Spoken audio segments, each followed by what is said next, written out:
that can bring a solution to the current state of our economy. And he's going to lay it down. He's going to tell Ghanaians exactly the state of our economy and propose solutions in going forward. And I believe that all Ghanaians who love this country, all patriotic Ghanaians, where we've gotten to is gone beyond NDC and NPP. Where we are now, we need a savior, somebody who has done it before, who has the experience to be able to galvanize all the country together and then profess solutions for us to move forward. I'm grateful. Thank you so much. Thank you very much. And thanks so much for joining us as well. So that's it. Rexoma is actually a musician as well, and he spoke as a citizen, and indeed it's all good. But quite recently there has been several agitations from the Labour Front. Crossroads is on strike. I don't know how far with the UTAG as well, but let's get to speak to some other people as well. Kindly pick the microphone. Sorry, let me get to know you. Introduce yourself. Good evening. Good evening. My name is I'm Jennifer, and I am an entrepreneur. Good. So how will you describe the terrain where you belong as a young entrepreneur? Okay, so Ghana is now embracing the e-commerce activities, which is very difficult as a young entrepreneur. So the implementation of the e-levy is a challenge that most entrepreneurs are going to face. But don't you think it's also an avenue to generate money if you accept the fact that things are quite tough? Okay, so let me not go far. Let me use Uganda as an example. Okay. When Uganda implemented the 1% tax on Momo transaction, there was a drastic reduction by 24% of its usage. Implementing this e-levy is going to lose jobs. People are going to lose jobs because it was just implemented yesterday, and as at yesterday, there was panic withdrawal. People were withdrawing their money from their wallets.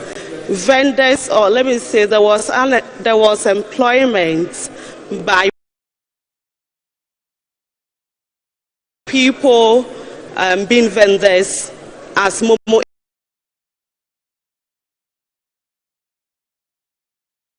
agents. These people are going to lose their jobs. So, as a company,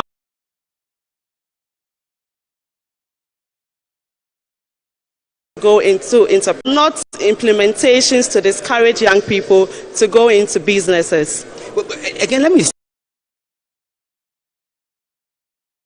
with you. I mean, we have seen between Russia and then Ukraine, they mentioned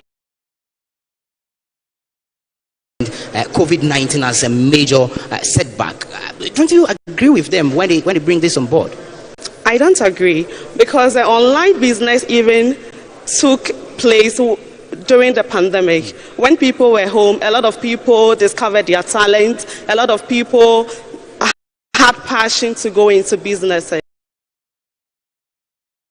We just came out of the pandemic, and implementation of a tax on products. I source my raw materials from the north. If the implementation of this e-levy is going to affect me in the way that I can't go by the cash system, my suppliers are in the north, I still have to go by Momo transactions. As of today, this morning, I had to buy raw materials. I sent my supplier 5,000 cedis. It used to be just the Momo charge, which is 10 cedis. There was an extra charge, which is going to affect my cost incurred. That means my cost of production will increase. This is going to affect the price of my products. So now let's look at the consumer. A customer called this morning that she wanted to buy my products. The cost was 250 cedis. Then she was like, when are you coming to town? Because I don't want to be charged e-levy. So when you get to town, you let me know, then I meet you up for the product. So what is going to happen? I'm going to lose customers. My level of income is going to decrease. Very well. Anyway, let me finally get to your friend. What's your name, quickly? Valeria. I didn't hear that. Valeria. Valeria, you are an entrepreneur as well. Yes. Let me ask this. What are your expectations from tonight's presentation? I hope the former president is going to address especially the economy, and also I think it's time Ghana gets something like a control price, because a lot of people are taking advantage of the situation that there's high increments in the fuel prices. So when you go to the market, something you buy for 2 cedis, tomorrow when you go it's 5 cedis, and it's so appalling. So I think Ghana has to come out with something like a control price, so that you know that when you get to this shop it's 2 cedis here, when you go to the next shop it's 2 cedis. Very well. Valerie, I'm grateful. Thank you so much. Let me allow you guys go inside and take a listen to His Excellency John Dramani Mahama. But of course, if you are tuned in, you are live on Weasel TV, and there's a live coverage of a presentation here at the Kempinski Hotel. Wow! So I have a packed house led by my own good friend, a senior brother. Honorable Adam is here. Adam Agbana is a deputy national youth organizer, youth organizer of the NDC. Good evening, Adam.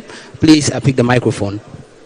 Adam, you have been agitating quite for some time now with regards to the current happenings in Ghana. Let me ask, are you safe as a citizen? Certainly not, Randy. I'm not safe. Why are you not safe? Well, when I move out of my house every morning, I am minded by the fact that... Kindly raise the microphone a little bit higher. I'm minded by the fact that we have a security service that cannot guarantee the safety of Ghanaians. I'm minded by the fact that we have a judiciary that majority of Ghanaians cannot trust, and these facts can be supported by several surveys conducted by academic institutions and independent CSOs. I don't feel safe knowing that I lost 8 people in the last elections until today. The Commander-in-Chief of the Ghana Armed Forces, His Excellency President William Nana Addo Dankwa Akufo-Addo, has refused to make a comment on it. I don't feel safe. I'm sorry, would the commenting bring some justice? I mean, shouldn't this be left to the security agencies to tackle? Well, beyond his comment, yes, you can make a case that we must find justice for them. But this is a president who will tweet even if there is just a minor earthquake anywhere else. This is a president who will tweet about other countries, about everything. This is a president that, prior to 2016, will politicize even World Cup or football defeat and all of that. And so he has lowered the standard, and it's important for us as the young people to let the people of Ghana know that there is too much hopelessness in this country. There is anxiety. Look at all these young people that I have here with me. Many of them are graduates. Some of them are in their final years. The big question on their mind is, after school, what is next? Jobs are not being created. The few jobs that we created, they have collapsed all of these industries. You have a president who pays lip service to job creation, and his biggest achievement in job creation is NAPCO. NAPCO is not a sustainable job. Look at the NDC's policies. Look at what President Mahama was doing in terms of job creation. And so I want young people to understand that if you want a president, a country, a party that really serves the interests of young people, is President John Dramani Mahama. Adam, I'm grateful. Thank you. I think we'll bring you back after the main presentation. Thank you so much. So that's Adam Agbana. He's the National Deputy Youth Organizer of the NDC. We are barely a minute away from the main event where we'll have the former president, His Excellency John Dramani Mahama, give that presentation. Remember, you are live on Weasel TV, and we are transmitting live from the Kempinski Hotel here in Accra. My name is Randy. We take a quick break. When we come back, we zoom straight into the auditorium for the presentation. Stay with us. Ghana, once upon a time, a beacon of hope.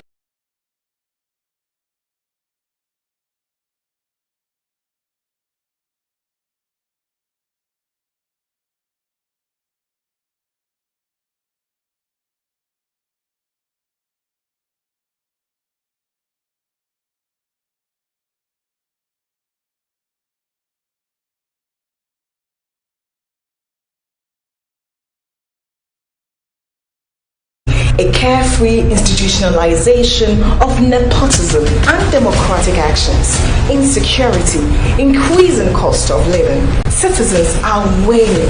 Where lies the hope? John Dramani Mahama speaks on happenings in the country, most especially with the economy, how it's been run, and what have you.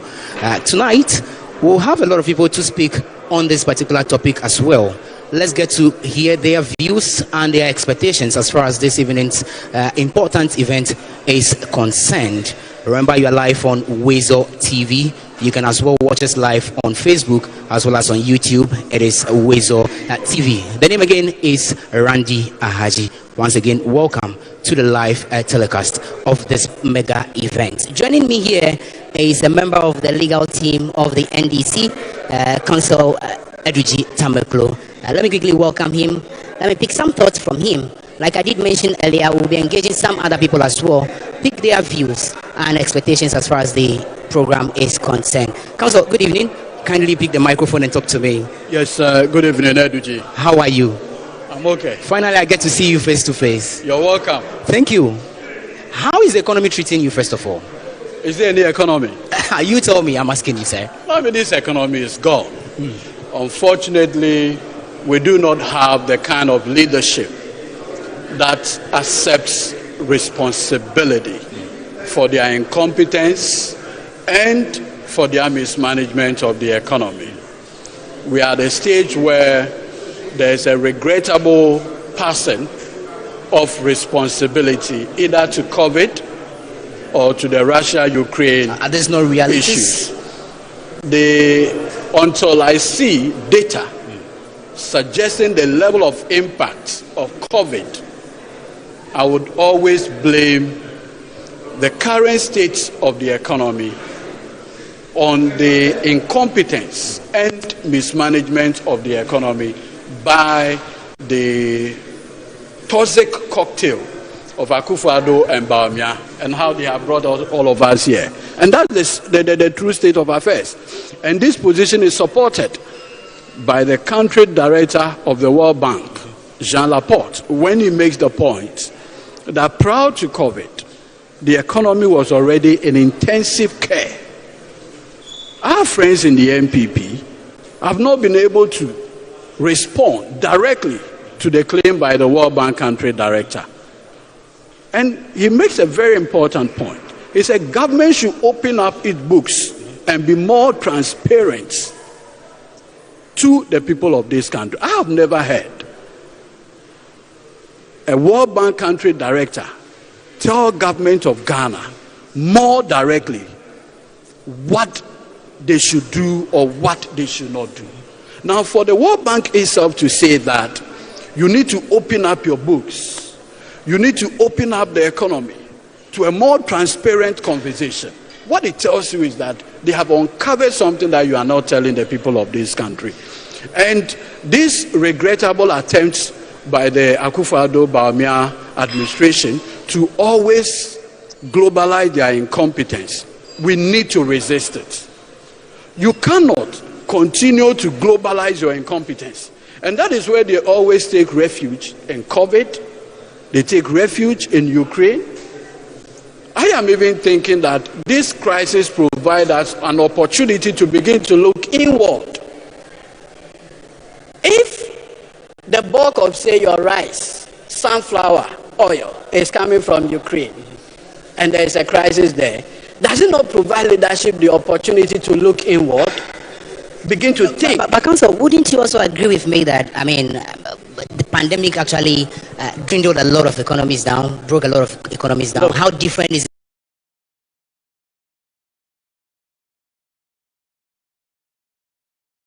the situation of Ghana? You see, thankfully, in Ghana, during COVID, the lockdown affected Accra, Tema, and Greater Kumasi, correct? The rest but one will also say that perhaps the border towns, Palau, for instance, was also under quite a partial lockdown of a sort. Business activities didn't really go on. But you see, even if you look at government's own revenue projection, a government that says that COVID had ravaged the economy, what is not in doubt is that the 2019 revenue that this government, posted, if you compare that to 2020 in the midst of COVID, we made more revenue in 2020 in the midst of COVID. As our General Secretary, he has also joined us this evening. Distinguished ladies and gentlemen, welcome to Ghana at a Crossroads, a presentation by His Excellency, John Dramani Mahama, former President of the Republic of Ghana and the immediate past presidential candidate of the National Democratic Congress. Also here are honorable members of Parliament, chiefs, Nime, Name, you're all welcome. We also want to welcome our FEC members, our Council of Elders, and all leading members of our party, the National Democratic Congress. As Robert Frost mentioned in his celebrated poem, The Road Not Taken, he said, "Two roads diverge in a yellow wood, and sorry we cannot travel both. Indeed, we stand at an undeniable critical crossroads in our nation's history, where it has become necessary as citizens to choose a path that may well determine our future decades to come. To prepare the way for us, please join me to welcome Bishop Dick Esando of the Action Chapel Ministry for a short prayer. Thank you very much, sir.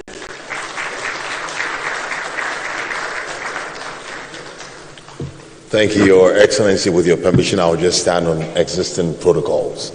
Shall we please stand for a word of prayer? Let us pray. O thou that inhabiteth eternity, arise in your sanctuary and look favorably unto our nation Ghana. We pray the Lord, your glory shall fill this nation, that your works, O God, shall be seen amongst men. Command the morning, O God, to manifest your works, that we may continue to give praise and adoration and thank you for all that you have seen us through and what lies in our future. Tonight we commit this time into your hands. We pray the Lord, as we gather to listen to this servant of the land, touch his lips, Almighty God, anoint his heart. Your word declares that the heart of the king is in your hand, and you turn it whichever way it ought to go. Today we pray in the name of Jesus that let counsel be upon him. Let his words resonate across the nations. Bring wisdom, Almighty God. Use him as an instrument for solution. We pray for an open heaven, that you pour out all that is necessary to give this nation the hope for the future, to bring us to a place where dreams shall be fulfilled and your purposes shall be established. Now, O God, let your predetermined counsel and your will for this nation and this people be designed and established in our time. May all that we do in this time and beyond impact generations yet unborn. May men leave a good legacy, a legacy that will touch and advance the cause of this nation. Grant us grace that as we sit here today, and all that listen through the various channels and the media will give attention, Almighty God, to that which will advance your cause and bring glory to this nation. We bless you and we thank you for all the instruments, all the institutions, and everyone whose heart is knit together to see good and the peace and the prosperity of your people. This we ask in the name of Jesus, the Son of the living God. Let everybody say amen.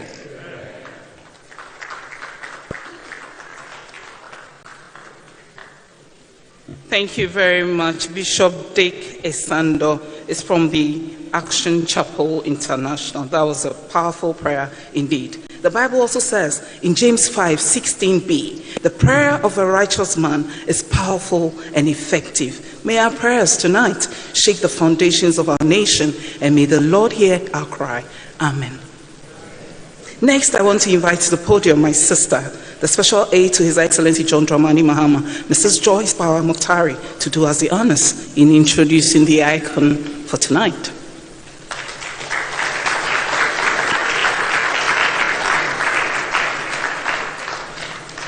A very good evening, distinguished ladies and gentlemen. Thank you, my sister Obobia. Distinguished ladies and gentlemen, I come before you this evening to introduce to you, on behalf of His Excellency John Dramani Mahama, as he presents to us a paper on Ghana at the Crossroads. Mr. Mahama was the fourth president of the Fourth Republic of Ghana. Ghana, during his presidency, witnessed a massive infrastructure development in all sectors of the economy, including education, in health, in ports and harbors, aviation, rail, oil and gas, ICT, and many more. His vision and strategic investments in these areas solidly positioned the country for the next phase of development as a lower middle income country.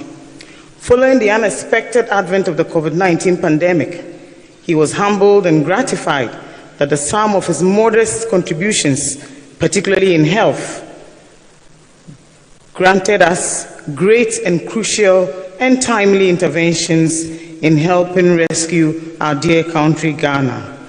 Beyond investments in the socio-economic infrastructure, President Mahama also believes in investing in people, in his desire to ensure social justice and equity, and this was reflected in his promotion of girls' and women's interests at all. Mahama is a man of many talents and accomplishments, who committed himself to fulfilling the vision of transforming the lives of Ghanaians by focusing on jobs, stability, and infrastructural development.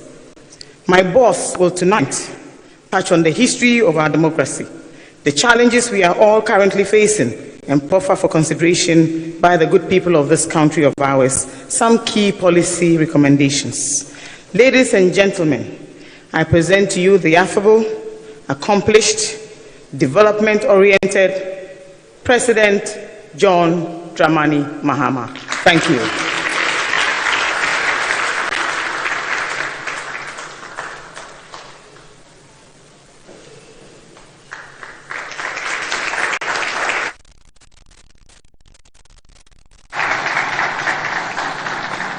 Thank you very much.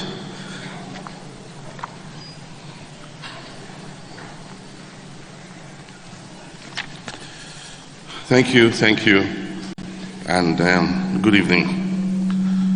Comrades, ladies and gentlemen, and if Professor Mills were here, he would have said my brothers and sisters. I thank you for making time to join me tonight. Those who are here in person and the millions from across our beloved country and the world via the power of information and communication technology. Some of you may not know this, but I loved and studied history all the way to university level, and one of the books that absolutely enthralled me in my early years of studying history was a book titled Makers of Civilization.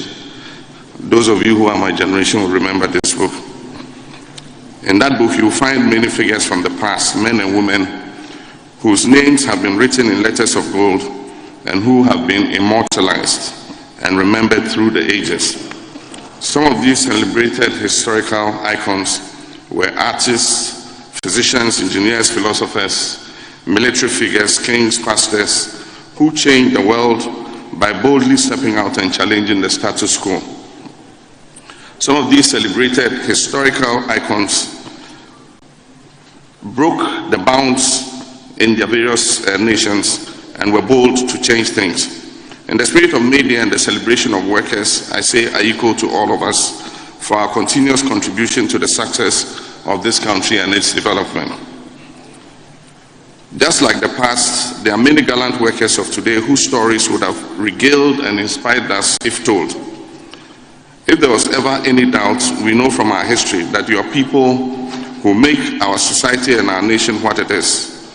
We must join hands to ensure that we restore our nation on the path to prosperity and opportunity for all our people. We've always sung the first stanza of our national anthem, which asks for God's blessing on our homeland Ghana. And it enjoins us to resist oppressors' rule. Many have not taken the time to observe the second stanza of our national anthem, and the lyrics bear reflection. It says, "Hail to thy name, O Ghana.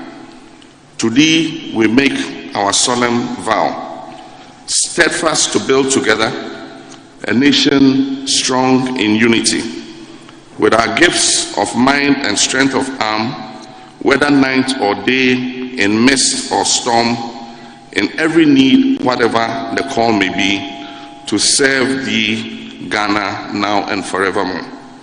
This stanza calls for a nation strong in unity and enjoins us with our gift of mind and strength of arm to serve our motherland, Ghana, now and forevermore. This is a call to service to our motherland, a call requiring that Every one of us, regardless of background, religion, ethnicity, profession, political orientation, economic status, age, or gender, must unite while offering the gifts of our mind and the strength of our arm. Sitting on the fence is not an option in nation building. History will not remember us kindly if we accept the gradual degradation of our society and do not make any attempt to inspire ourselves to make a difference in our generation. Countrymen and women, Ghana, our dear nation, is at a crossroad, and we must tarry a while and reflect deeply on the road that we must take. The wrong choice would lead us down an easy path of chaos and destruction. The right choice will lead us up a path of prosperity and dignity, but go with hard work and sacrifice. My fellow Ghanaians, I can assure you that as our forebears did in the past, if we come together united as one, there is no task that is insurmountable. The future is bright if we rebuff those who seek to divide us for their personal gain. And if we open the opportunities of our country to all our citizens, irrespective of ethnicity, political affiliation, age, or gender. 30 years have passed since President John Rawlings, of blessed memory, appended his signature to the newly drafted Constitution of 1992, which made an irrevocable commitment to a return to democratic and constitutional governance. In the period preceding that moment, which set in motion what has turned out to be the most stable and enduring period of governance in our history, we had plunged from the heights of being the Black Star of Africa, from the lofty ambitions of the post-independence era, to the depths of economic catastrophe, institutional decay, corruption, and despondency. Our life as a nation had been checkered with multiple governance experiments alternating between civilian and military administrations. The several starts and stops led to a situation where by the 1980s, our circumstances were indeed intractable.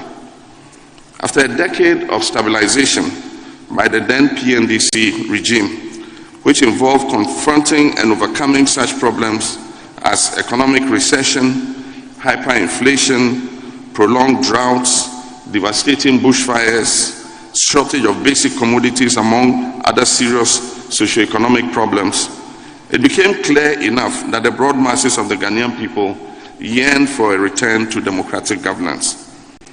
Thus began the process to fulfill their genuine aspirations through a participatory and inclusive approach. The product of that process is the 1992 Constitution.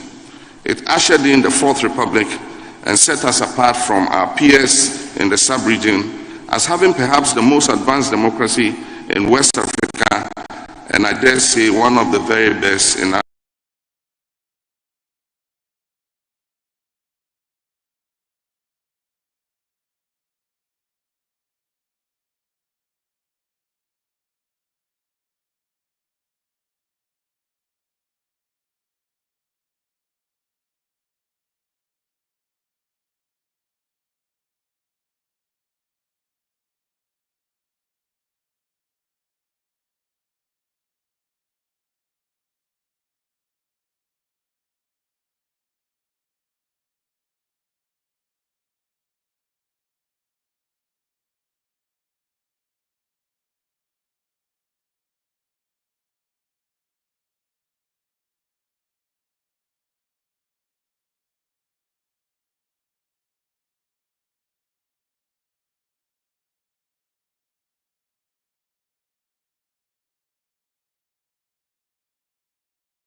Watering promises of almost instant transformation of our country. Amid countless slogans, President Akufo-Addo did promise to transform Ghana in 18 months, if voted for. Yes, he promised to turn around the fortunes of Ghana and create opportunities for all, and he charged all of us to be citizens and not spectators. A significant number of our citizens associated the promises with good and noble intentions. In return, and despite our best efforts, the Ghanaian people offered the NPP a clear mandate in 2017 to steer the affairs of our dear country. An assessment of our current conditions showed that what is happening now bears very little or no resemblance to what was promised. There's a sharp disparity between promise and practice. Today, most Ghanaians feel they were hoodwinked, and this is manifesting in their personal livelihoods and their daily struggles. Perhaps the most defining challenge of our time is making our economy work for everybody. Over the last several months, our political space and societal reaction has been dominated by discussions on the challenges with introducing even more taxes. These conversations have taken place against the backdrop of unparalleled cronyism, nepotism, and breaches of the basic tenets of conflict of interest, transparency, and accountable governance, and misplaced spending by the president and his inner circle. On top of these is the subjugation of independent constitutional bodies to the whims and caprices of the president and his cronies. The painful epiphany is that in Ghana today, the frustrations of Ghanaian people is at an all-time high. We're well and truly at a crossroad that is acutely complicated by the doubt and fear experienced by our next generations, that they face a future that carries no expectations of success in their lives. For most Ghanaians, the feeling of despondency and hopelessness is real and personal. It is exacerbated by a dangerous trend of growing inequality and lack of upward social and economic mobility, in addition to a calculated effort at constraining social justice. Interestingly, the condescending responses from government officials to public complaints have often accentuated the frustration and anger of the people. A government bereft of ideas has resorted to incarceration of critical voices, name-calling of citizens, and unfair categorization of the labor force and huge numbers of unemployed youth as lazy and undeserving. Worst of all, government has been using chaotic shouts and insincere technical analysis laden with dubious comparisons and outright untruths to manage the narrative. Another worrying trend is the bastardization of independent constitutional bodies, obfuscating their objectivity and introducing deliberate constraints on their ability to act independently and in accordance with the mandate bestowed on them by the Constitution. This deliberate strategy has resulted in heavily politically colored and conflicted persons assuming positions within such institutions, alongside the swift dismissal of persons who have dared to act in an independent and fair manner. And here one can mention the Domelovos of our time. The cumulative effect of these travesties is an unparalleled and lack of substantive accountability in the management of our national affairs. On the economic front, Nana Akufo-Addo and the NPP pledged to transform Ghana within 18 months, as I said, grow our economy at double digits, reduce borrowing, ensure fiscal discipline, bring down the cost of living, lower taxes, and protect the public purse. They promise also to move Ghana from taxation to production. In effect, none of these has been achieved. Instead, Ghanaians have been subjected to excruciating hardship and deprivation resulting directly from the mismanagement of the economy by a government that lacks the humility to accept responsibility and the capacity to appropriately diagnose the root causes of the challenges that have brought us here. Rather, they constantly seek to impose on us their version of the economic reality, denying that food prices have gone up, insisting that the business climate is very favorable, virulently protesting the evidence that their investments in meaningful capital expenditure is insignificant, and ignoring glaring evidence of unprecedented levels of corruption and breaches of internationally acclaimed standards of social justice. This government contests even the most basic and glaring set of facts. This should never have been the case for a government that has been fortunate to receive far more resources in the last 5 years than almost all governments before them under the Fourth Republic put together. Despite this fortune, today, the Ghanaian economy ranks amongst the worst managed in the world.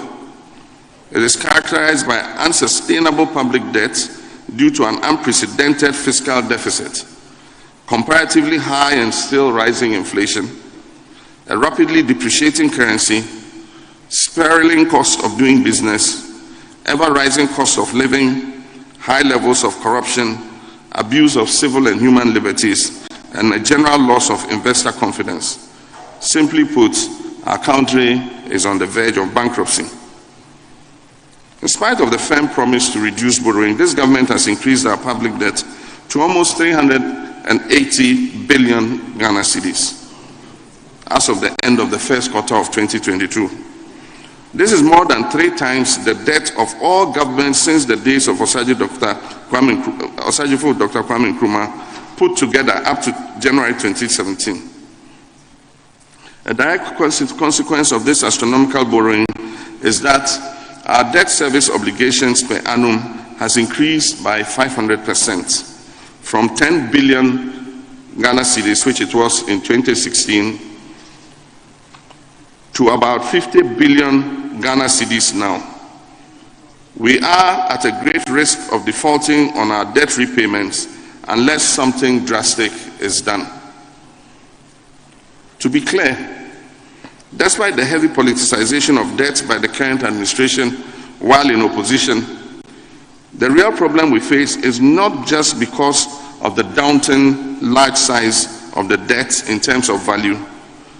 Rather, it is the stark reality that these huge levels of borrowing have not gone into infrastructure and capital investments, but have been applied largely to consumption and in some cases even misapplied.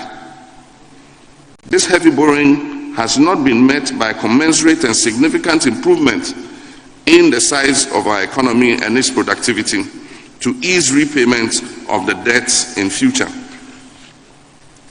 My brothers and sisters, an important and yet very disturbing variable, often ignored in our national discourse about the debt situation, is the corresponding ballooning of government's indebtedness to local businesses and other statutory bodies, including SOEs. These issues must occupy an important space within national discourse because our estimation is that government's liabilities to local businesses and other stakeholders exceed 30 billion Ghana cedis. Arising directly from the excessive borrowing to fund consumption-related expenditure is the harsh truth that more than half of what government collects in taxes is used to serve its debt, with the remainder going almost exclusively into public sector wages and salaries. This has created self-inflicted rigidities that leave very little space for investment in other important areas of the economy. The effect of this is that government is unable to meet its spending obligations in the most critical sectors of the economy, on which the livelihoods of millions of our people depend. It is little wonder, therefore, that out of a total annual collection of 2.1 billion under the National Health Insurance Levy, as at end of 2021, only 127 million Ghana cedis, which is about 6% of the amount, had been released to the authority.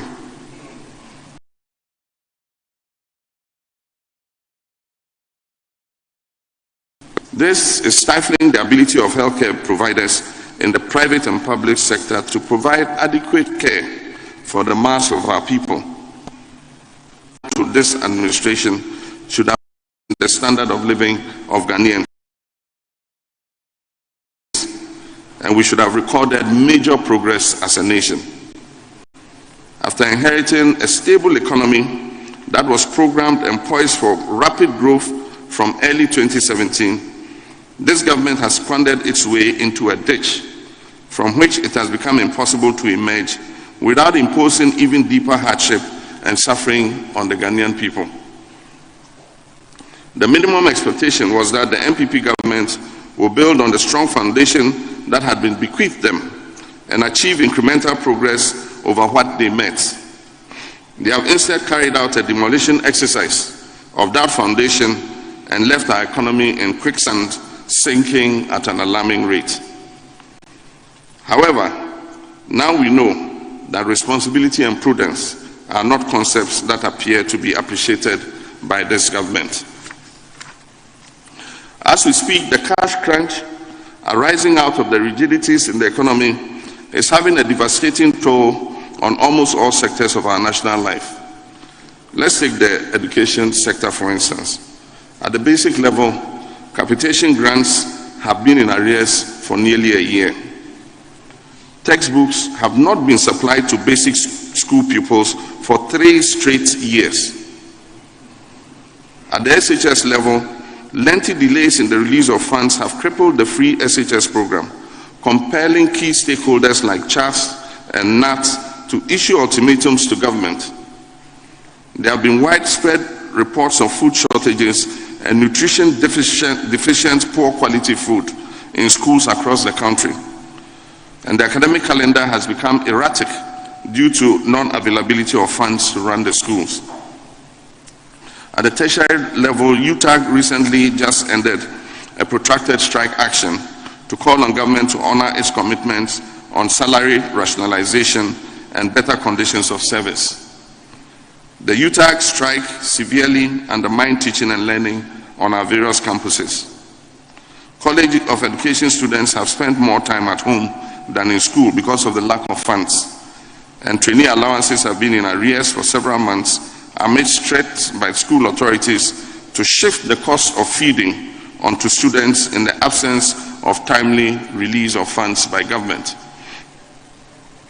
The government's mismanagement of the GET fund has not helped matters in the education sector. Similar liquidity challenges permeate all sectors of the economy. Elsewhere, the District Assembly Common Fund still stands in arrears of several quarters, endangering our accumulated mileage in local government administration. LEAP beneficiaries who depend on a very meager quarterly stipend for survival have also in recent times been denied access to these payments for many months, condemning them to intense and perilous hardships. As I said, NHIS service providers are owed several months' arrears and are sparingly paid for their service. This is due to the illegal diversion or misapplication of attributable funds. Related to this is the reckless collateralization of various funds to satisfy current consumption needs, and worst of all, the government's express desire to collateralize more of such funds. They've collateralized the energy sector levy until 2035. They've collateralized almost 10 billion of GET fund revenue through the so-called 7-year Dache bond. And after mortgaging all the family property, they are desirous of selling off the remaining family cutlery, the small spoons and knives left, by collateralizing our mineral revenue through the dubious Ejapa deal. And it is suspected that they are in the process of collateralizing the revenues from the recently implemented e-levy. Countrymen and women, yesterday at the May Day address, the President stated that it is not possible to remove taxes off petroleum products because it will result in an inability to pay public sector and wages. He said that if these taxes were removed, there will be a shortfall of 4 billion in revenue collected, and as a result, they will not be able to pay wages. What he did not tell the workers was that some of those taxes cannot be removed because they've been collateralized and the money has already been spent. The Energy Sector Levy Act, when it was introduced by my administration, had a 5-year lifespan to pay down legacy energy costs, energy debts.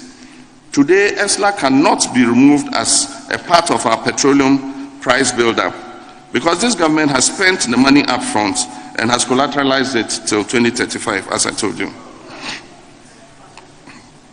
This entirely unwholesome practice of concealing debts through the collateralization of statutory funds for the contraction of loans must be curtailed, because hidden debts have never helped anyone, let alone a nation.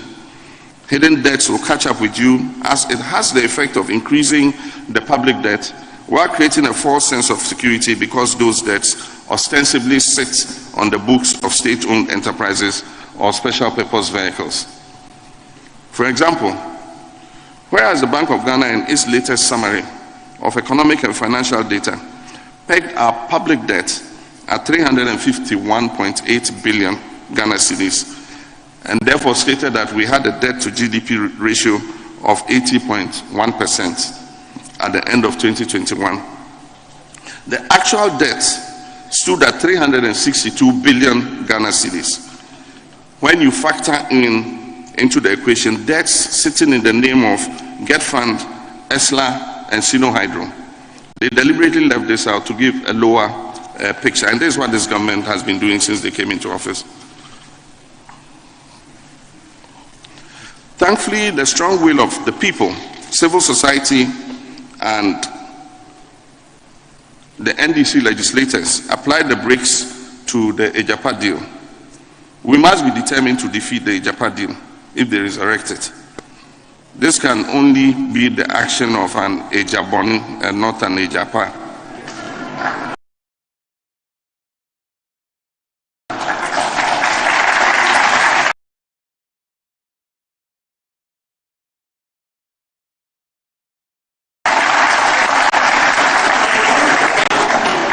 To a total loss of confidence in our economy, confirmed by our worst ever downgrades from reputable rating agencies such as Fitch and Moody's.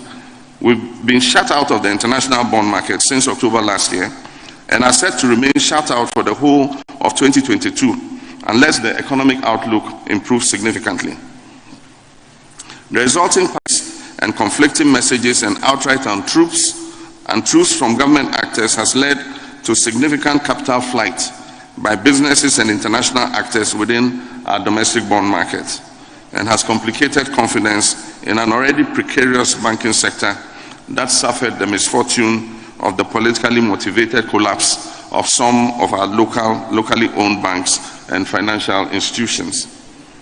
It is estimated that about $200 million in capital flight occurred in January 2022 alone, and the central bank lost about $687.6 million in net international reserves between November and December 2021. This also accounts for the steep depreciation of the cedi since the beginning of this year.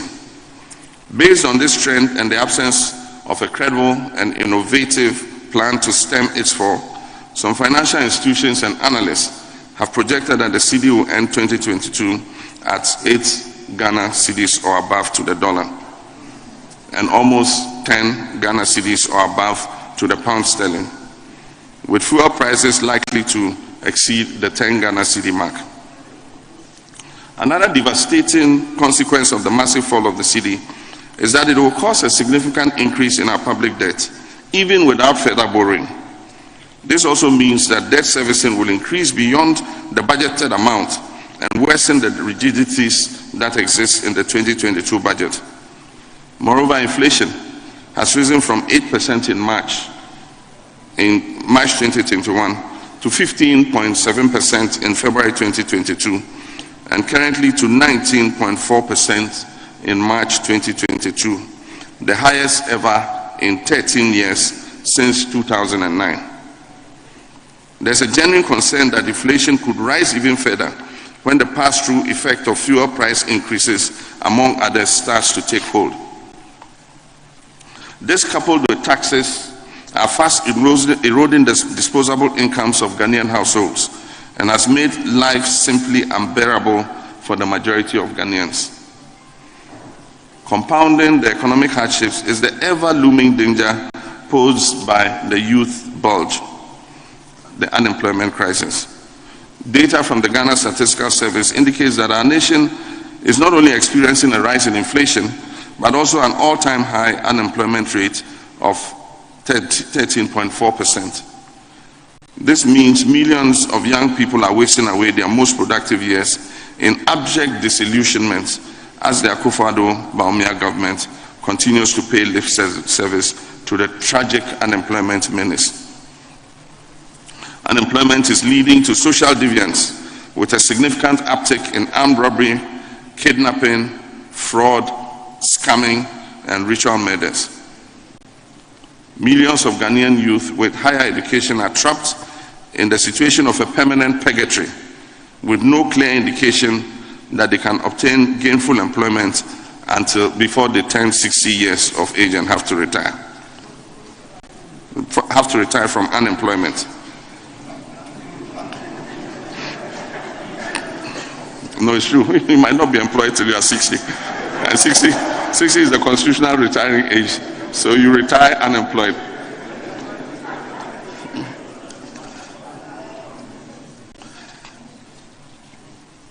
Millions of Ghanaian youth, okay, I've said that. Yet the president continues to fritter away the taxpayers' precious money on luxurious chartered jets and other wasteful engagements. The resort to ad hoc measures has failed to address the problem. Once again, it bears saying that Ghana is at a crossroads, and this current administration has no credible solution at hand. We propose a number of initiatives that are still very much the solution Ghana should implement to help tackle the problem of unemployment. The 1 million Ejapa jobs program, the big push for investment in infrastructure for jobs, the free TVETs combined with the national apprenticeship program as contained in our 2020 manifesto. I repeat that this government can draw on them for implementation because we can create an average of 250,000 jobs every year for the young people of Ghana if we make Ghana a 24-hour economy, 3 shifts of 8 hours a day.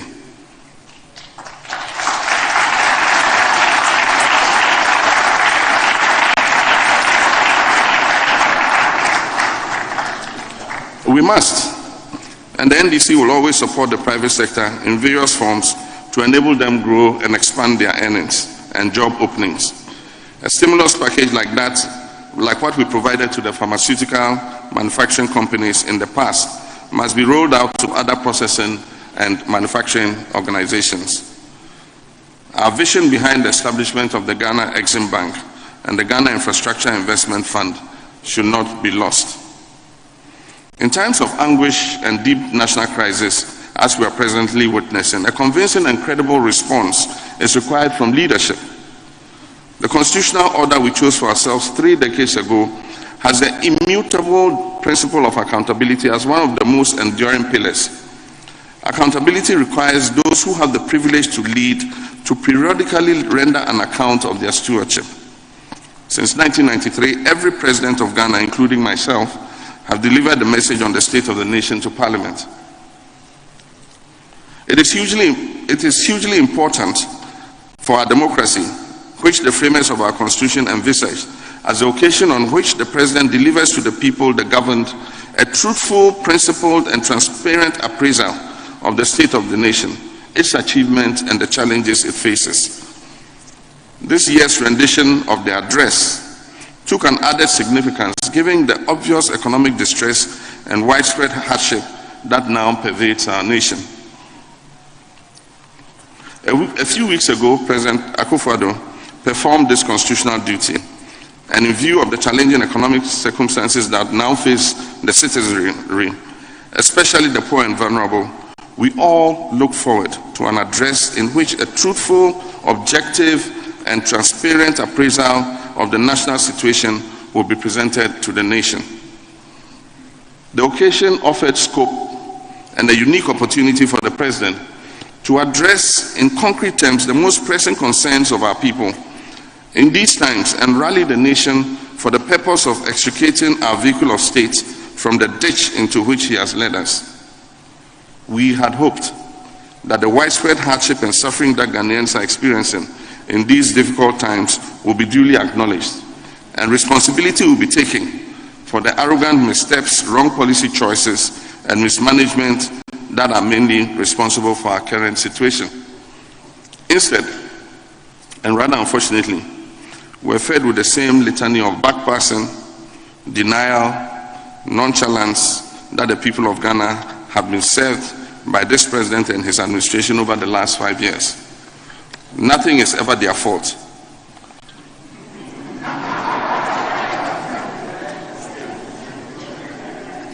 Nothing is ever their fault. Energy crisis, Mahama. Economic difficulties, Mahama. Everything, Mahama.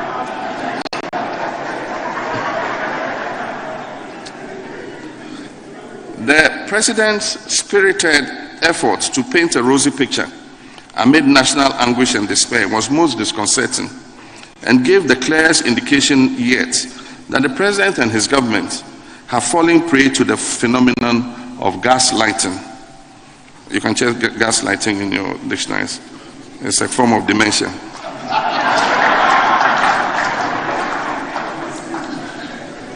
It is apparent that those to whom we have entrusted the leadership of this country are yet to grasp the stark reality of our national situation. As was manifest in his State of the Nation address, President Akufo-Addo and his head of the economic management team have sought to shirk and deflect responsibility for the economic mismanagement that has led to this hardship and national economic meltdown. In the specific case of the head of the economic management team, who loquaciously posted as the gold standard for economic management while in opposition, we have continued to note his present flight from all economic discourse, even as after the economy tipped into a tailspin. The issue of debt, taxation, and depreciation of the currency, which rolled off his tongue in his overzealous and misplaced narratives against the erstwhile NDC administration, have become taboo words for him. Until an avalanche of public criticism and demands forced him out of his hole a few weeks ago to make a pitiful torrent of unconvincing excuses for the disastrous mismanagement of our economy. The list of excuses offered by this government for the economic mess keeps growing by the day. When it has been convenient, COVID-19 has been made the shipping boy and has been blamed for all our woes. Recently, the Russian-Ukraine war has also featured prominently.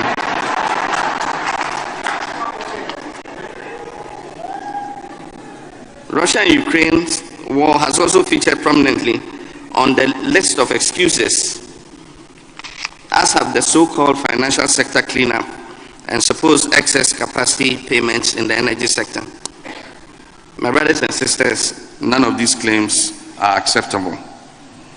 The fact reveals that while no one can run away from its impact on the global economy, the COVID-19 pandemic paved way for the government of Ghana to receive an unprecedented windfall that previous governments could only dream about. Over 30 billion cedis, sufficient to plug the revenue shortfall of 12 billion Ghana cedis anticipated for 2020, was made available to this government from various sources. The funding sources range from our development partners to internal buffers like the Stabilization Fund, which we set up in our administration, and other generous donors.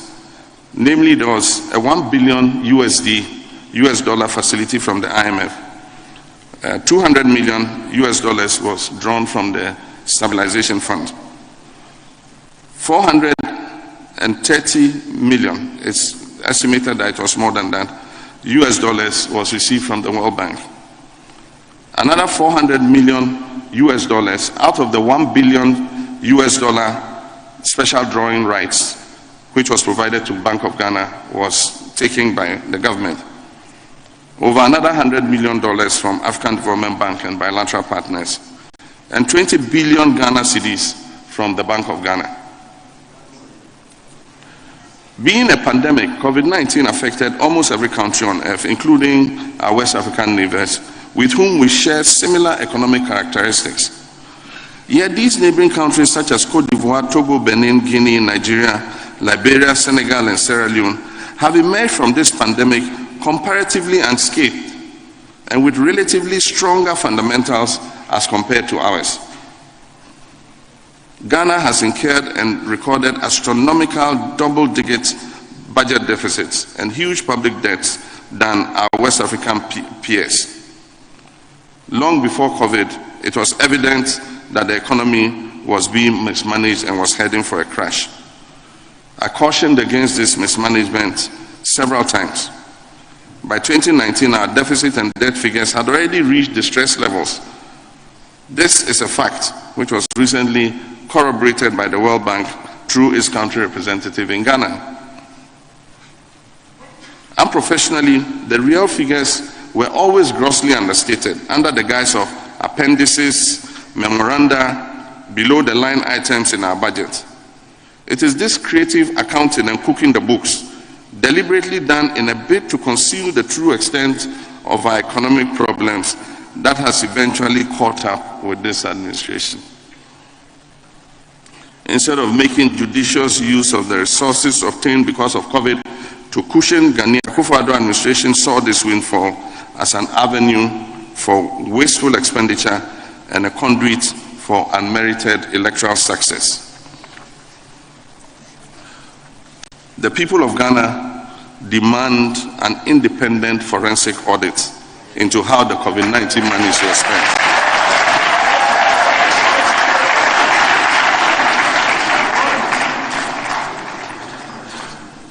The Russia-Ukraine conflict cannot possibly be responsible for the suffering we are going through. The suffering Ghanaians are going through predates the war. Before this conflict, our currency had already been depreciating and was impacting negatively on fuel and commodity prices in our markets. Fuel prices have gone up on more than 40 different occasions since 2017, long before Russia and Ukraine started fighting. There are about 25 billion which the government claims to have spent on the financial sector cleanup was a conscious policy decision made without due regard to superior alternatives like bailing out those banks with far less money, recovering assets and holding the people responsible for their mismanagement to rigorous account through due process. It was the NDC government that conducted the asset quality review, which determined that the banks in question were in distress. We then proceeded to pass appropriate enabling legislation to give the force of law to the actions that were deemed necessary to address the situation. These laws include the Banking and Specialized Deposit Taking Institutions Act, Act 930, and the Ghana Deposit Protection Act 931. Our objective has always been to avoid the collapse of these banks, to preserve and strengthen Ghanaian presence and participation in our financial sector, which we viewed as a strategic economic objective, to protect depositors' investments and protect the jobs of tens of thousands of employees of these currently collapsed banks. The total cost of our bailout plan was estimated at a maximum of 9 billion cedis. This was going to be recovered in due course when the banks returned to sound management and profitability. But the outcome of the 2016 elections hampered our ability to fully implement this plan. The logical expectation was that this current administration will continue from where we left off, but they chose to go for the nuclear option.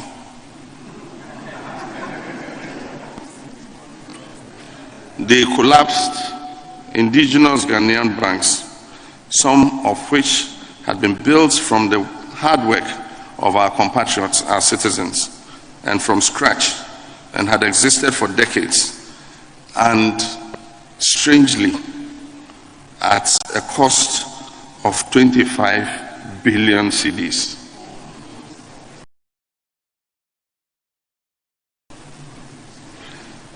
Doubts, however, remain about the accuracy of the figure given, that the Bank of Ghana reports only 16 billion in its summary of economic and financial data. But a government that decides to spend a colossal 25 billion Ghana cedis on a 9 billion Ghana cedi problem and actively seeks political applause for the same cannot turn around and pass it off as a reason for the current economic crisis we face. They also claim that 17 billion was spent on excess capacity payments in the energy sector, and that has contributed to the economic crisis we're going through. This is clearly untrue. To mislead Ghanaians into accepting this dubious narrative, this government has deliberately peddled untruths about our power generation capacity and its evolution. They claim that the NDC government added power generation capacity that we did not need. They said Mahama added too much power.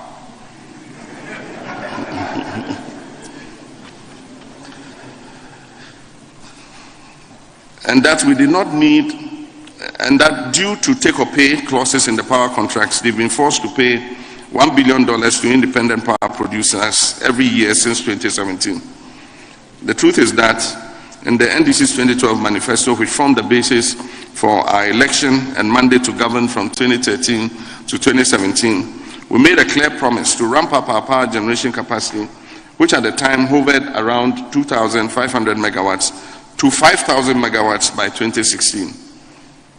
We're determined to meet demand, which was growing exponentially, and to resolve the recurring power deficit that led to crippling power rationing under all governments since the Fourth Republic began in 1993. We followed through with this promise and expanded generation capacity with the completion of the Car Power and Ameri plants. We also commenced work on SEM Power, AXA, Amandi, and the Early Power Plants, EPP. By 2020, these plants had taken our generation capacity above the 5,000 megawatts, in line with our objectives. As we speak, available data show that our installed power generation capacity is 5.367 megawatts. Out of this, only a little above 3,861 megawatts is actually available and can be relied on. Countrymen and women, as an illustration, on March 18th this year, 2022, our peak demand climbed to 3,469 megawatts, which means that of the available capacity of 3,861 megawatts, we had a redundancy of only 392 megawatts. If any of the plants had shut down that day, Ghana would have gone into a power crisis. The 392 megawatts falls far short of the 18% excess margin in capacity. That's about 695 megawatts, which the Energy Commission recommends Ghana should have to keep the system running safely in order that we do not regress into darkness. In plain terms, this means that now we do not have sufficient power to meet peak demand if the current growth continues as it is. This in turn means that we stand the real risk of suffering crippling power rationing if any of the major plants currently working develops a fault. What therefore is the basis for the often repeated claim of excess capacity, for which we are told 1 billion is paid to IPPs annually? Exactly where is that excess capacity, considering the facts I've just detailed to you? Put to strict proof under parliamentary scrutiny, the finance minister disclosed only last year that 937 million had been paid in total for excess capacity from 2017 to 2020.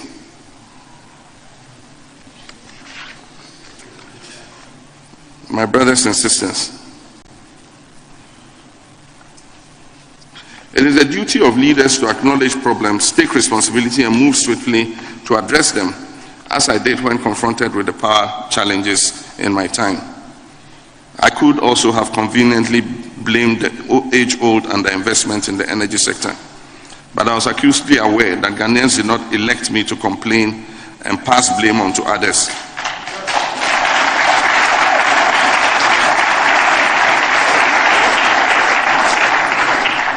And so I moved to fix it, and I fixed it.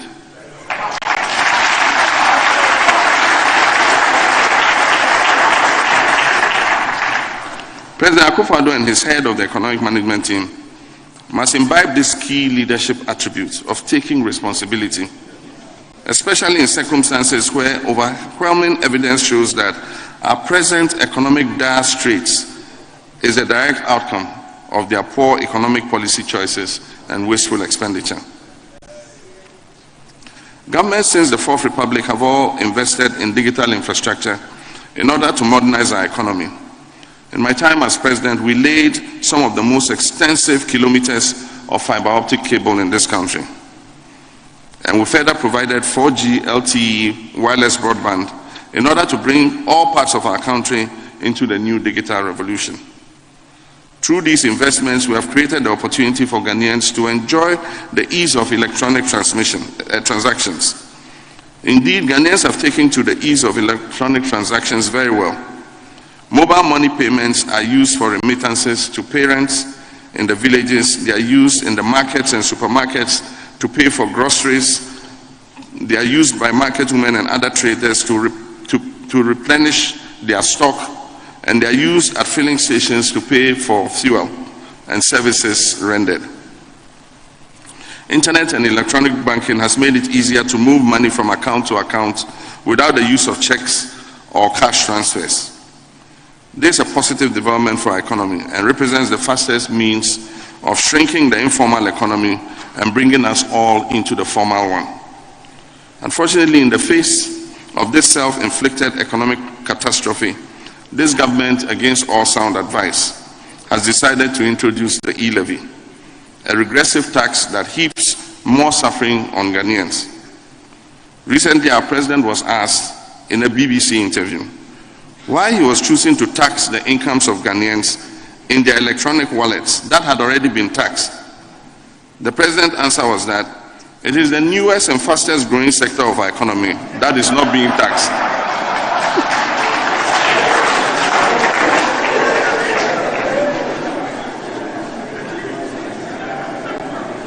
It is the newest and fastest growing sector of our economy that is not being taxed. Clearly, either the president did not understand the question,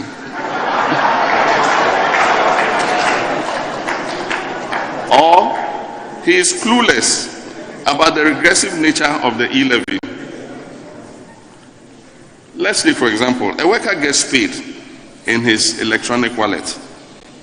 His pay as you earn tax has been deducted already.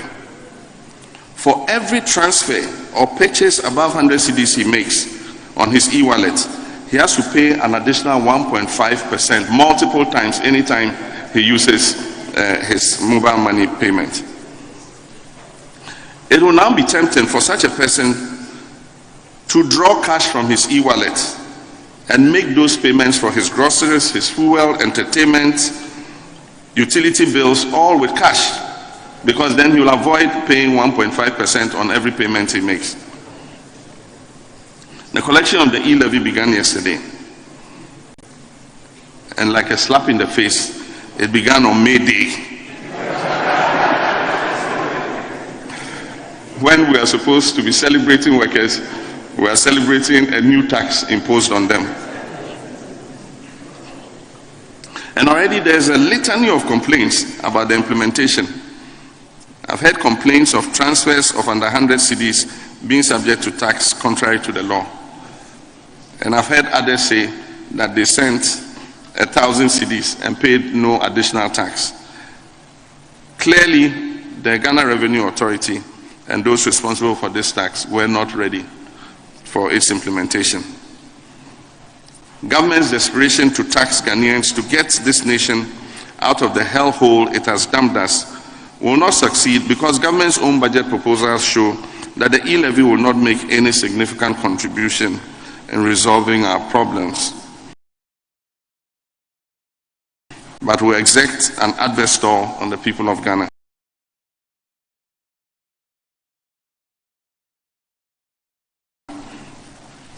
We in the NDC do not oppose taxation in the past, opposed to distortionary and burdensome taxes like the e-levy that only force Ghanaians to endure more suffering.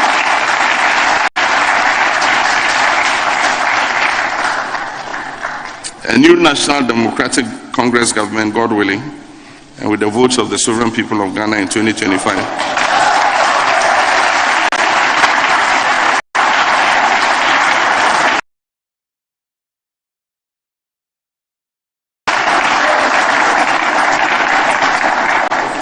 Will repeal the E-Levy Act.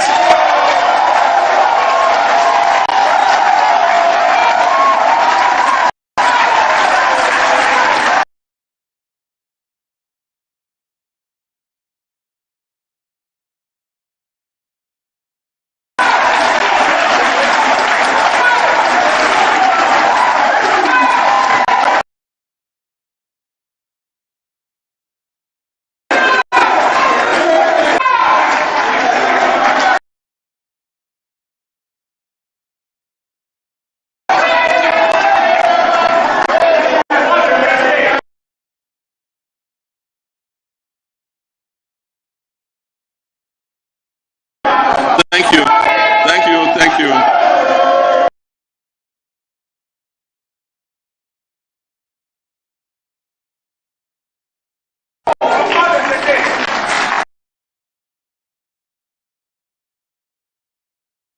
Within the context of waste and corruption in the use of public funds, the report reveals that a colossal amount of 12 billion Ghana cedis was wasted or lost to corruption and other forms of financial malpractices in 2020 alone.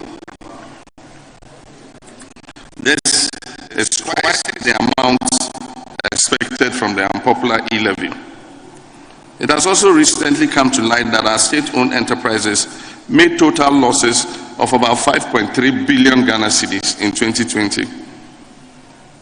Another report has revealed that up to 9 billion Ghana cedis of losses was incurred by energy sector SOEs between 2018 and 2020. Will ever be called upon to pay more money when his money is going down the drain in this manner? Beyond the economic mismanagement, hardships, unemployment, and other forms of misrule exhibited by this government are deeply worrying issues of high-handedness, intolerance of criticism, and outright abuse of the rights of citizens deemed to be critical of this administration. In the last few years, several notable critics of this government and social activists have been subjected to unjustified arrest and prosecutions, with some having already served custodial sentences. It is obvious that this government has become edgy and jittery due to the myriad of problems it has created, which have so frustrated Ghanaians and incurred their righteous indignation. They've therefore developed a hypersensitivity to the mildest form of criticism and have evolved a strategy to suppress dissent by making dubious examples of some of the most prominent opposing voices in the media and political space to dissuade others from intensifying their criticism. I've already cautioned that the penchant for unjustified arrests, detentions, and prosecutions pose a great threat to the freedom of citizens as enshrined in the 1992 Constitution and will mar our good standing as a serious democracy. Consequently, it comes as little surprise that the Ghana human rights record has come under such robust scrutiny and scathing indictment in the 2021 Country Report on Human Rights Practices released by the U.S. State Department. The analysis of human rights violations contained in the report constitutes a major setback to the effort to entrench freedom and rights as enshrined in our Constitution, whose 30th anniversary we just marked last week. For the first time under the Fourth Republic, 8 Ghanaians were brutally gunned down during elections in 2020 by agents of the state and government, and yet no action has been taken against the perpetrators. It has been over a year since these killings took place, but the president has not taken the trouble to publicly indicate his revulsion at these killings or even sympathize with the bereaved families. He has refused to acknowledge these extrajudicial killings that made him president. He has also taken no clear action to hold the perpetrators to account. These killings were preceded by similar unprovoked violent attacks on members of the opposition by militant groups operating under the aegis of this government during the Ayawaso West Wogong by-election and at other times. No government in our recent history has demonstrated a lack of democratic temperament in dealing with issues of dissent and public criticism than the one headed by Nana Akufo-Addo. Ghanaians have witnessed a government which, though was popularly elected in 2016, is behaving more like a military regime than a civilian one. The lack of accountability, arrogance of power, human rights violations, pursuit of selective justice, muzzling of the media and critical voices, targeted collapse of opponents' businesses, closure of opposition radio stations, state capture, nepotism, politicization and deliberate undermining of the independence of state institutions, amongst others, are all unfortunate characteristics of this administration. I believe I speak for the NDC and our MPs and Ghanaians when I say these acts will not break our collective and patriotic resolve to hold this government for account.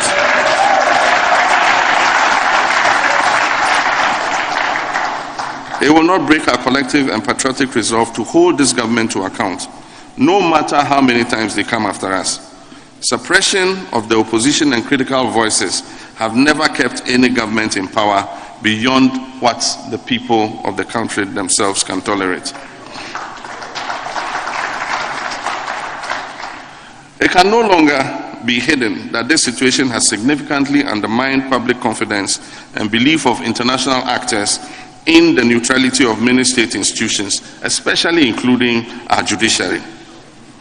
There's a prevailing perception of bias and partisanship, which has not been held by the litany of bizarre rulings given in recent times, some of which clearly defy comprehension and perceived to be designed to further the interests of the executive. This threatens investor confidence and our efforts to project Ghana as a viable investment destination, because investors expect to have unbiased justice delivery should they require litigation. Rather than sweeping this under the carpet, we should encourage frank debate over it, with a view to building stronger institutions whose fidelity will be to the state and Ghanaians and not political parties or appointing authorities. Our country, Ghana, is at a crossroads, and the need to institute important corrective measures cannot be overstated. There is no shortage of solutions to our problems. It is the indolence and avid affinity of this government for a cosmetic approach to governance that has brought us where we are today. Thus, we need far-reaching actions from the President and the economic management team to resolve these challenges. Despite these challenges, I remain confident that in spite of the current gloom, we can turn things around and create a brighter future for ourselves.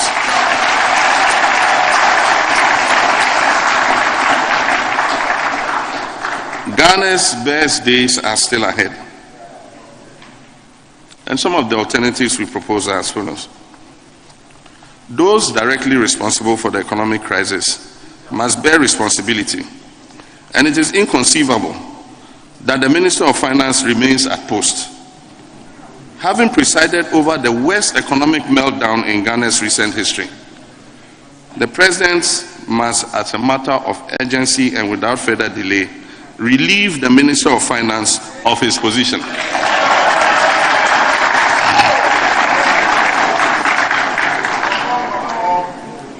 And appoint someone who is focused on national rather than self-interest and who has the requisite skill, experience, and knowledge of public financial management in his stead. The personal benefit that the current minister and his cronies derive from borrowing on our behalf through the commissions they take by their companies who serve as transaction advisors raises an unacceptable conflict of interest situation which must end immediately. It goes without saying that the economic management team, that solid team, has failed and must be reconstituted immediately with fresh ideas and perspectives. Having supervised the worst public debt buildup, the worst budget deficit, the worst debt to GDP ratio, the worst credit rating downgrades, and the worst performing currency in the world, the worst crisis of confidence in our economy, the highest fuel prices ever rising inflation,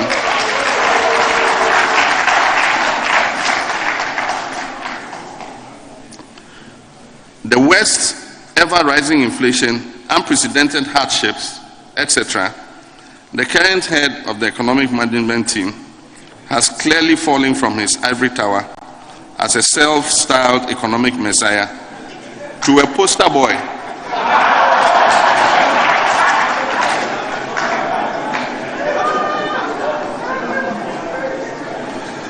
Has clearly fallen from his ivory tower as a self-styled economic messiah to a poster boy for economic mismanagement. And his leadership of the economic management team is no longer tenable. He has lost sight of cause and effect relationship in the economic value chain and complains that our dire economic state is due to bad ratings from international agencies. He rather blames the agencies for our economic situation, rather than the fact that our dissipating economy resulted in those bad ratings. How does that assure Ghanaians his focus on the critical things that need to be addressed? The EMT has been bedeviled by their own ineptness, over-exuberance, and excessive focus on linear thinking of a theoretical cause and effect relationship, devoid of the practical influences of complex real-life nuances. In short, the economic management team has used a laboratory experimental approach typically found in textbooks to run the extremely complex Ghanaian economy and analyze the impact of one variable at a time. Ladies and gentlemen, I've often said to people in most cases when you are analyzing the Ghanaian economy and an obvious simple solution comes to mind: think, and think again. The consequence of this lack of depth and experience complicated the problems of economic management with excessive yet costly experimentation that did not yield viable results. Alternatively, the President may want to consider appointing one of the mainly highly qualified Ghanaian public finance management experts to lead the economic management team.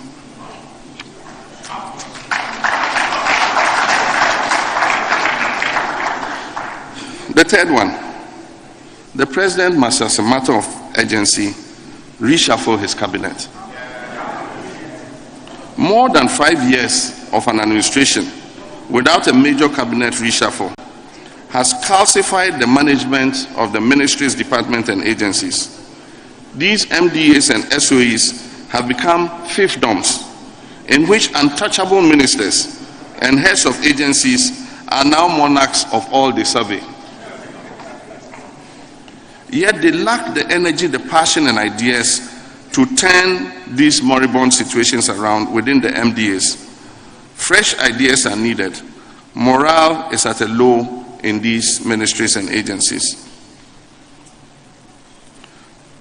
The seriousness of the economic meltdown must compel government to unveil a clear and workable course of action emanating from broad-based thinking and consultation, rather than its current state of denial and wrong causal attributes. Such broad consultation must lead to a post-COVID economic recovery plan, a program that will focus our energies on building an economy whose fruits of growth will benefit all Ghanaians and give everybody a fair chance at success. The participants of this broad-based consultation must reflect the demographic, social, and economic status mix of our country. There must be a clear and measurable reduction in government expenditure. Even though this is not an easy course of action, but it's a necessary one. Nonetheless, I'll be the first to admit, after running an economy on 0% central bank financing in 2016. However, a crisis such as this requires drastic measures. I'm of the view that an open and transparent discussion of the true situation with the citizenry will help achieve this objective. The President must lead the way in the demonstration of prudence and modesty in the use of public resources. He must put an end to the ostentation and opulence and show sensitivity and respect for Ghanaians by using the presidential jet which we acquired with taxpayers' money.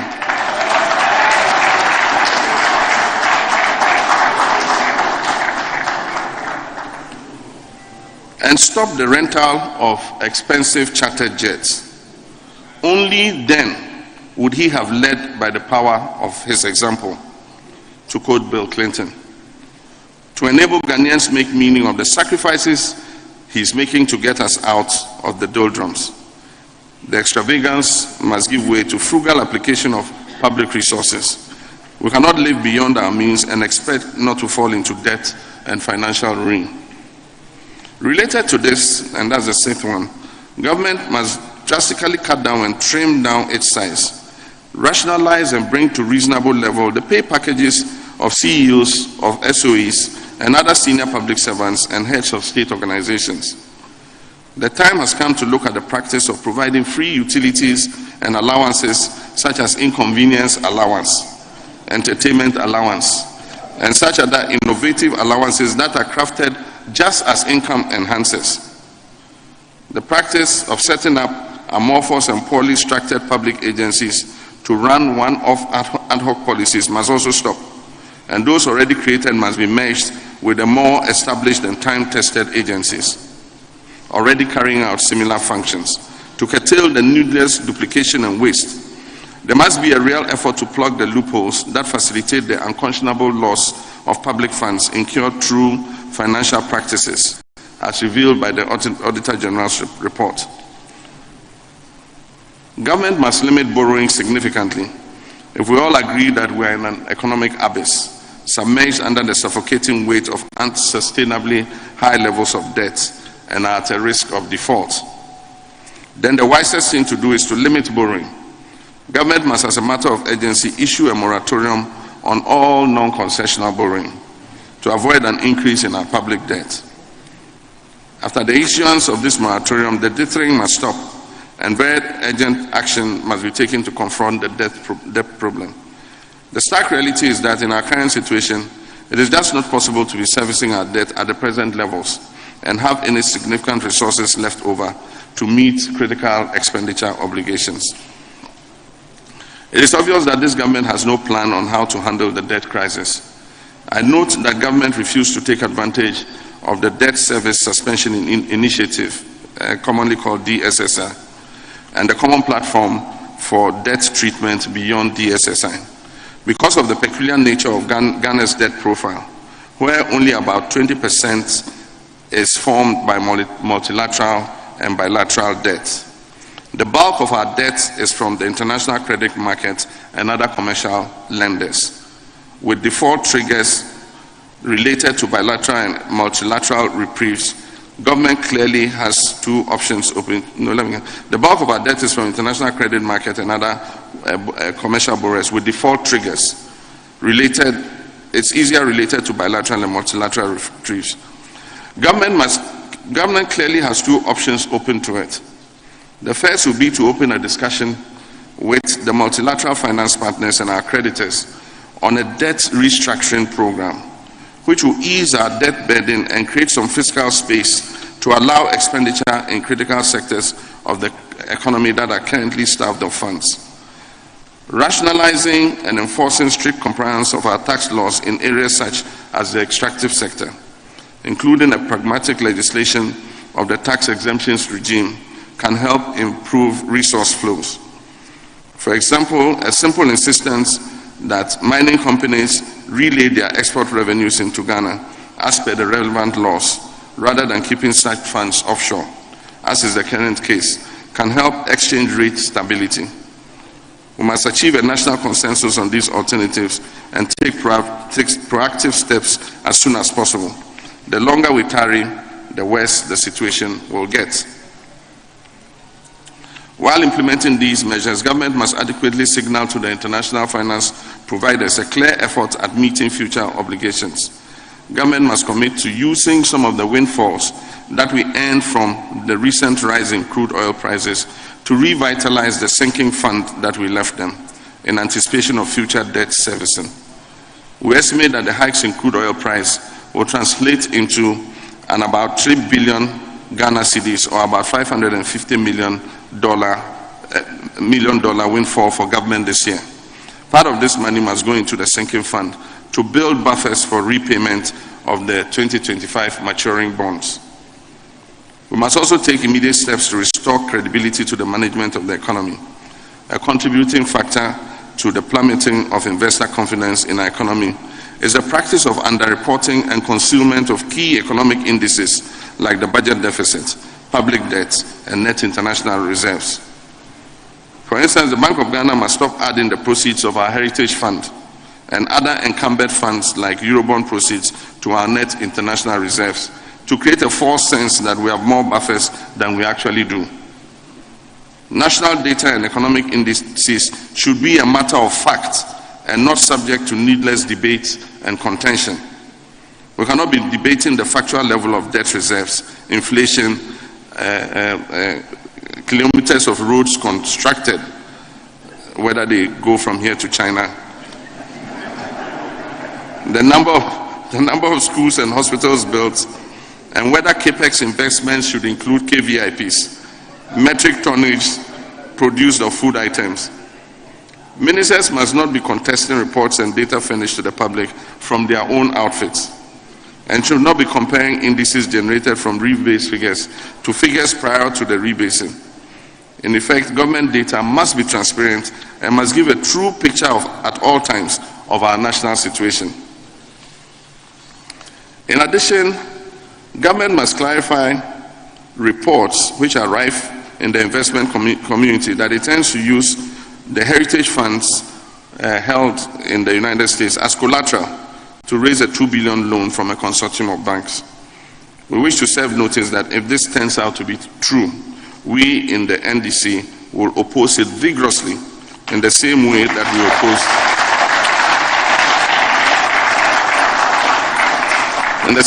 we oppose previous deals. We cannot support the collateralization of every single source of future revenue just to finance today's consumption. This practice will deny future governments and future generations the opportunity to benefit from revenue streams accruing from funds which were originally intended to finance critical sectors of the economy. The Heritage Fund was set up purposely for the benefit of future generations and we cannot saddle with debt and no heritage. To make certain that this practice doesn't become the order of the day, I'll propose the enhancement of legislation to stop the collateralization of statutory funds, because those funds are now being abused and their original purposes are being seriously hindered.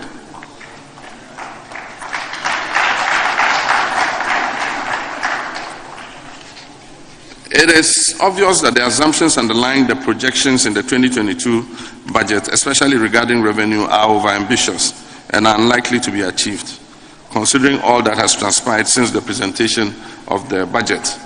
Government must revert to more realistic targets and avoid creating further doubts in the minds of investors. Let me add that it is time to change the structure of our economy by allowing Ghanaians to achieve the popular General Achampong mantra of capturing the commanding heights of our economy. We must increase the GNP of our country as a share of our GDP. Otherwise, impressive GDP growth numbers are mostly the share of foreign investors and subject to repatriation at will. We must leverage our comparative advantage in agriculture by investing in agribusiness to complete the agricultural value chain in respect of marketing and processing of our agricultural products. These are some of the interventions government must adopt in earnest. This is not a time for political posturing and display of empty pride. We are staring down the cliff of economic collapse, and every day wasted winds down the clock further. Action needs to be taken now.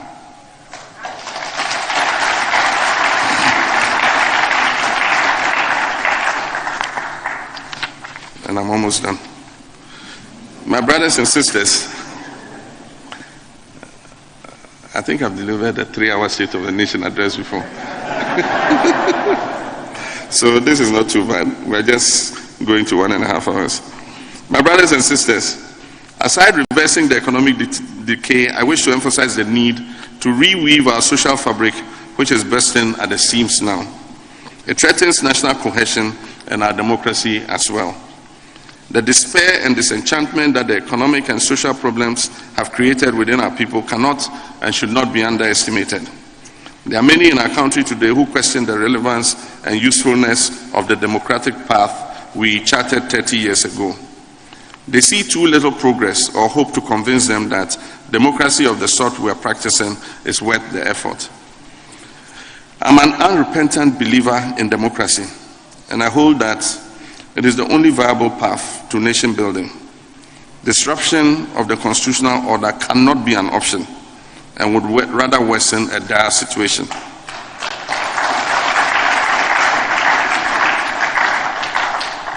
But I'm also pragmatic enough to realize that mere rhetoric and exhortations about democracy no longer give our people hope, particularly our young people who are desperately searching for jobs, or the young families out there whose mortgage plans have been disrupted because the dollar has arrested the city.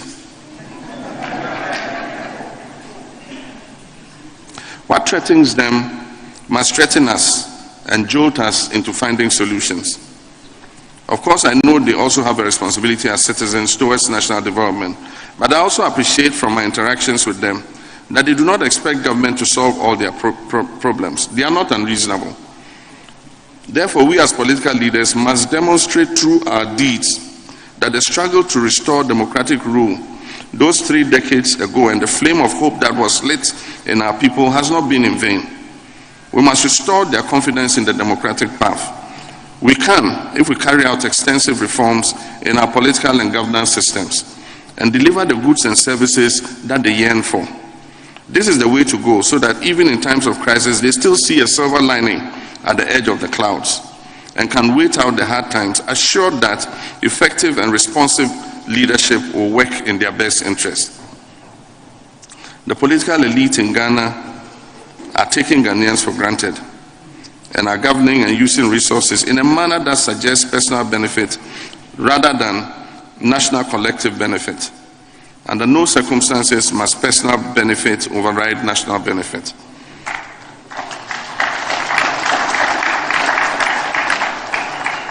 The time has come to adopt bold and radical measures to carry our people along with us so we can win back their trust and confidence to manage the affairs of the state with dedication and sacrifice.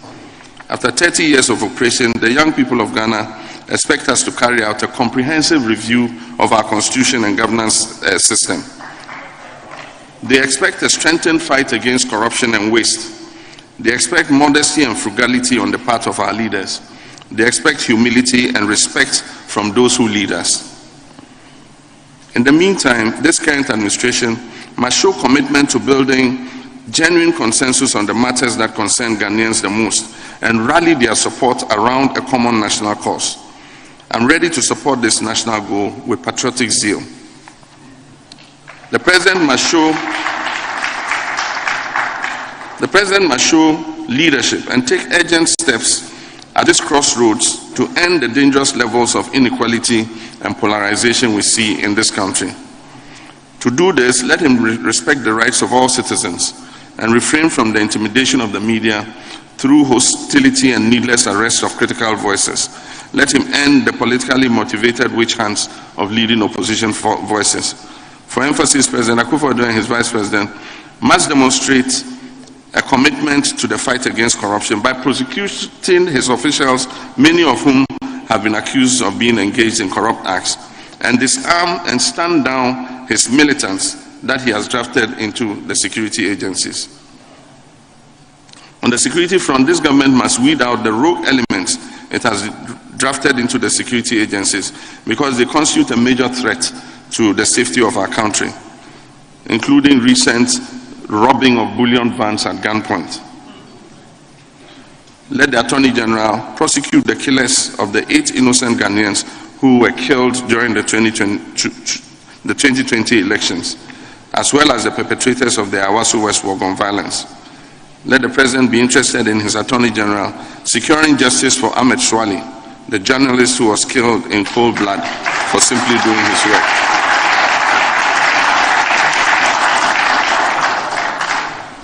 And let justice be done in the case of Major Maxwell Mahama, a fine soldier who was lynched to death at Densho-Boase in 2017 while on a duty tour.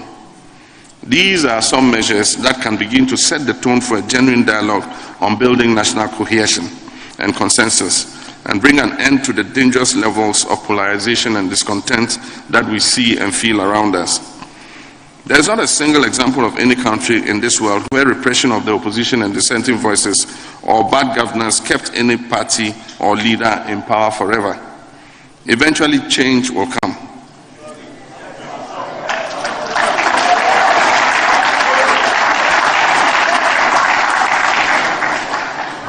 Because there's only so much that an oppressed and overburdened people can take. President Akufo-Addo inherited a buoyant democracy with strong institutions that made it possible for him and his party to win the 2016 elections. And that happened without a fly being hurt. Let him take those steps that will ensure that he leaves the country in one piece at the end of his tenure in 2025.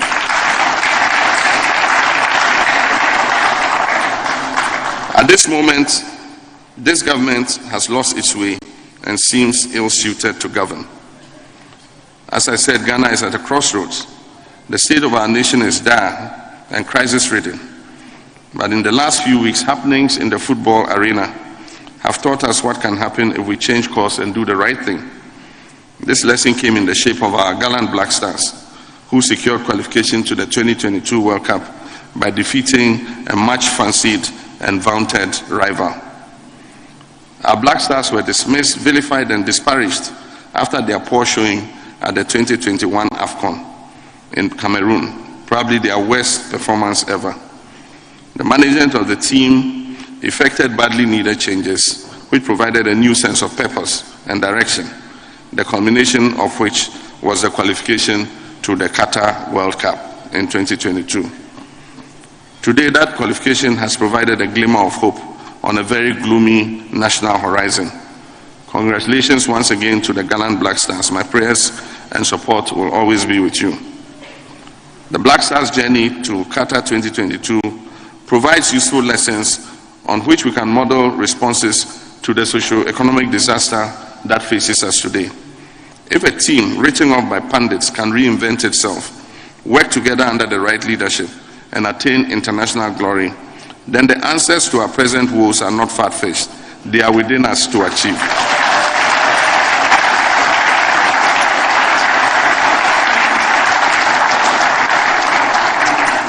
If we work hard at it together, under exemplary and selfless leadership, willing to make the right choices and the right calls, we will emerge out of this current crisis better and more united as a nation. My countrymen, failure is not an option. We have in our hand an opportunity to act and do so quickly at this crossroads to return hope and prosperity to Ghana, our motherland. May God bless you, and I thank you for your kind attention.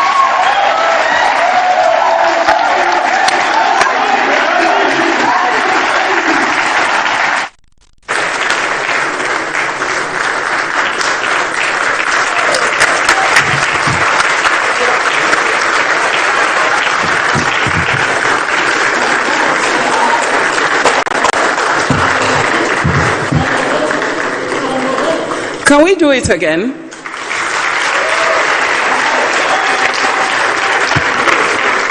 Thank you very much. His Excellency, once again, you nailed it. And we are proud of you. It's always a delight to listen to you, and I'm sure that tonight is no exception. Ghana at a crossroad. Our dear country is at the verge of bankruptcy. But for the ruling government, nothing is ever their fault. E-levy was even implemented by John Mahama. Now lie. Anyway, we are grateful, and thank you very much for your time. I'm sure that there's something that you're all taking home with you tonight. In 2025, when His Excellency John Dramani Mahama is sworn into office, we are We are exactly what we'll be doing as soon as we swear in the next government. Thank you very much to all the TV and radio stations that we were live on. We were live on TV XYZ, Joy News, Weasel TV, Pan-African TV, 16 regions. We also have dozens of stations in each region that were ably arranged by our regional communications officers and their deputies. We thank all the stations and the digital platforms. We are grateful. What would we have done this evening without your help? John Mahama and the NDC are grateful to Weasel TV for producing this event, and it was proudly directed by Stan Dobwe and the team.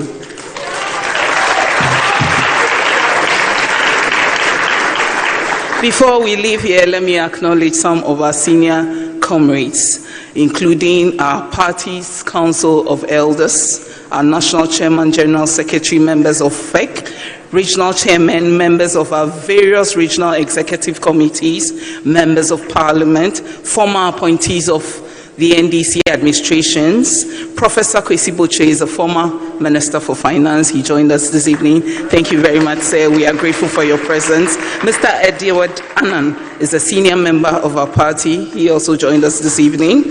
Professor Joshua Alabi was our campaign manager for the 2020 campaign. Mrs. Betty Moldidrisu is a former Attorney General and a very senior member of our political party. Former Chief of Staff Prosper Bani is here. Thank you very much, sir, for your time. Ambassador Dan Abudapi, member of our party's Council of Elders. He is also here with us. Professor Kwamena Ama Opokua Ampowa is Nifahima of the Ra traditional area. Thank you, Nana. We are grateful. Obasima Nana Amanya Kumbo is Nkosohima of Rara. Thank you very much, Obasima. We are grateful for your time. The clergy was ably represented by Reverend Olivia Doche. She is also from the Action Chapel. Thank you, Mom. We are grateful for your time. And I'm sure that you heard our opening prayer. It was said by Bishop Dick Esando. Thank you for your time. We are very, very grateful. May we all now invite Sheikh Kamel Mohammed, Deputy Chief Imam Al Sunnah, for the closing prayer.